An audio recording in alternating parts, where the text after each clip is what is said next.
Oke guys, hello, kembali lagi bersama gue Ridwan. Oke, video kali ini gue hanya sharing pengalaman gue tentang kerja pas COVID-19 di Tokyo atau di daerah Shinjuku gitu guys. Oke, di sini beda banget karena ya COVID di sini itu kan emang rendah. Dulu pas pertama-pertama itu lebih tinggi daripada Indonesia. Sekarang Indonesia lebih tinggi daripada Jepang, dan tingkat bahayanya itu lebih masih rendahan Jepang gitu kan. Kenapa? Karena orang-orang Jepang itu taat kepada peraturan. Ketika mereka dibilang harus menggunakan masker, itu semuanya menggunakan masker gitu. Tidak di zaman COVID aja orang Jepang itu sudah menggunakan masker gitu. Oke, kembali ke topik aja. Di sini gue sebagai karyawan swasta hotel, di hotel kerjanya sebagai masak ya, atau chef gitu, chef biasa. Oke. Pengalaman selama di sini, kenapa tamu hotelnya banyak atau enggaknya itu bisa dilihat, bisa tahu juga dari revenue-nya, dari okupansinya gitu kan. Di sini kalau di Tokyo itu di Shinjuku, gue kerjanya di Shinjuku. Oke, di Shinjuku itu kalau misalkan ramenya itu Sabtu dan Minggu aja itu, dan hari Senin sampai hari Kamis yaitu biasanya low gitu kan kalau untuk di Shinjuku. Dan karena gue tim opening gitu kan, dan emang harus dari awal pembukaannya, harus siapinnya dari awal kan, makanya tahu semuanya gitu kan, dari segi peralatannya, masaknya. Padahal kemarin itu baru 2 hari dikasih resepnya, oh ternyata emang udah tekniknya juga udah hafal duluan gitu kan. Akhirnya ya udah bisa cepat beradaptasi, dan akhirnya enak kerjanya. Oke, untuk kerja dengan orang Jepang ya guys, gimana ya, karena orang Jepang itu kadang perfeksionis gitu kan. Ada yang perfeksionis, ada yang enggak gitu kan. Dan di sini itu posisinya itu head chefnya itu atau eksekutif chefnya itu dia bukan orang Jepang, melainkan orang Indonesia yang berkebangsaan Australia gitu. Kok bisa gitu kan? Bisa karena orang ini dia lahir di Indonesia, udah itu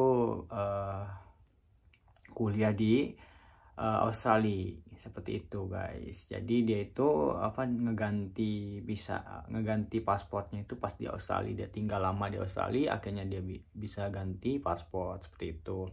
Kemudian dia ketemu sama orang Jepang, nikah sama orang Jepang, akhirnya dia di sini kerja gitu kan.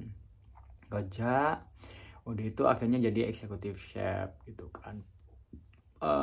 Perjalanannya gue belum tahu ya kayak gimana gitu, tapi cukup menantang juga, cukup lama juga dia mendapatkan posisi eksekutif chef itu gitu. Oke. Untuk kerjanya gitu kan, awal mula kerjanya biasanya ya untuk di kitchen di Jepang ya sebenarnya sama gitu kan, sama kayak di Indonesia gitu kan. Cuman di sini itu, kalau di Indonesia itu kan satu kitchen itu, satu orang itu semuanya harus bisa gitu kan di restoran itu. Cuman kalau di di Jepang itu pasti ada yang saute, ada yang grill, ada yang itu dipisah-pisahin supaya cepat keluar makanannya. Akhirnya satu restoran itu biasanya memerlukan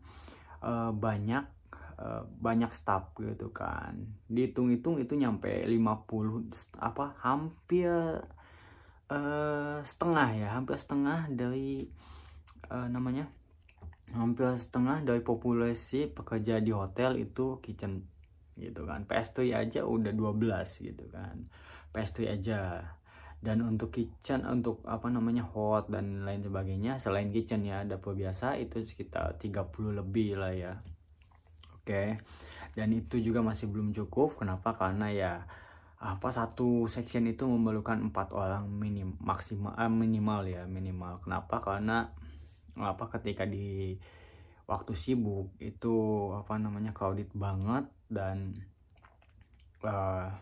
ya emang susah gitu kan, karena kita itu restoran gitu kan, saya kerja di restorannya gitu.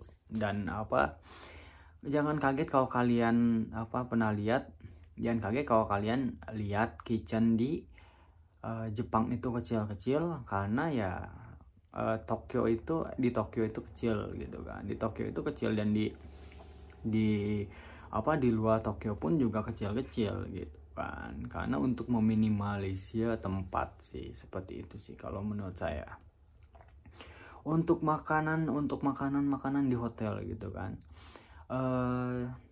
sebenarnya itu makanan di Jepang itu, contohnya untuk di di hotel gitu, hotel bintang 5 itu biasanya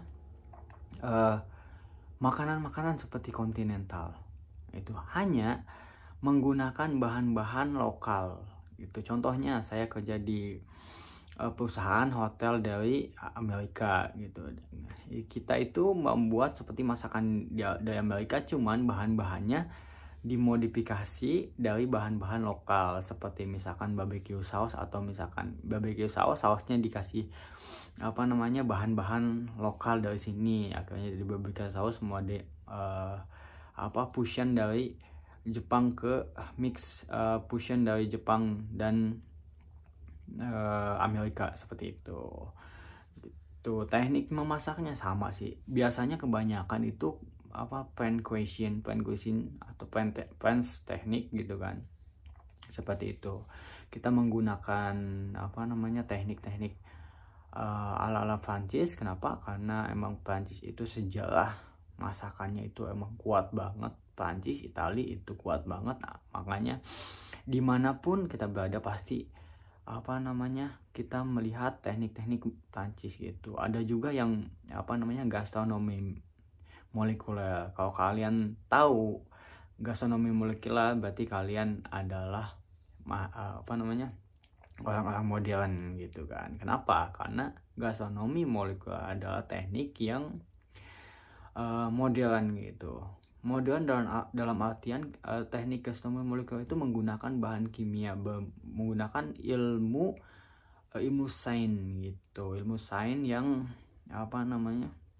yang dipraktekkan ke makanan, seperti itu. Kalau misalkan kalau misalkan kalian ingin lebih detail dari mana asalnya, kalian bisa cek di Google juga. Itu coba aja definisi molekular gastronomi, atau misalnya sejarah gastronomi molekular, pasti kalian bisa baca di situ. Gitu. Awal mulanya dari Inggris kalau nggak salah ya. Cuman saya takut salah gitu. Jadi kalian memastikan aja gitu. Dan kalau kalian ingin belajar di situ, kalian bisa lihat di YouTube juga gitu kan.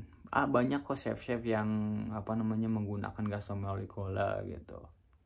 Cuman emang kalau misalkan kalian belajar di kampus itu emang mahal banget gitu kan, untuk mempraktekkan gastronomi molekuler. Karena kenapa? Karena bahan-bahan dari gastronomi molekuler itu tidak murah gitu kan, tidak semurah yang seperti makanan-makanan yang biasanya gitu.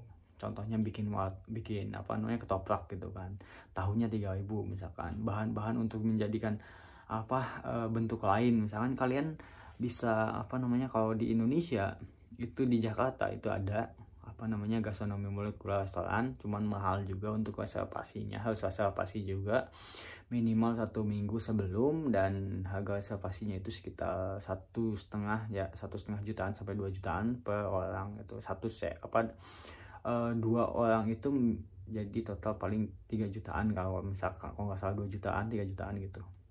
Emang mahal sih, emang teknik itu makanan menggunakan teknik gastronomi molekuler emang mahal, karena bahan untuk gastronomi molekuler itu tidak semurah yang dibayangkan.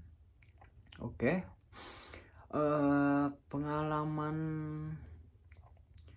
Pengalaman gue mungkin cukup sekian gitu kan hari ini. Kalau misalkan kalian ada pertanyaan bisa komen di kolom komentar, nanti gue akan bales secepat yang gue bisa gitu. Oke guys, oke.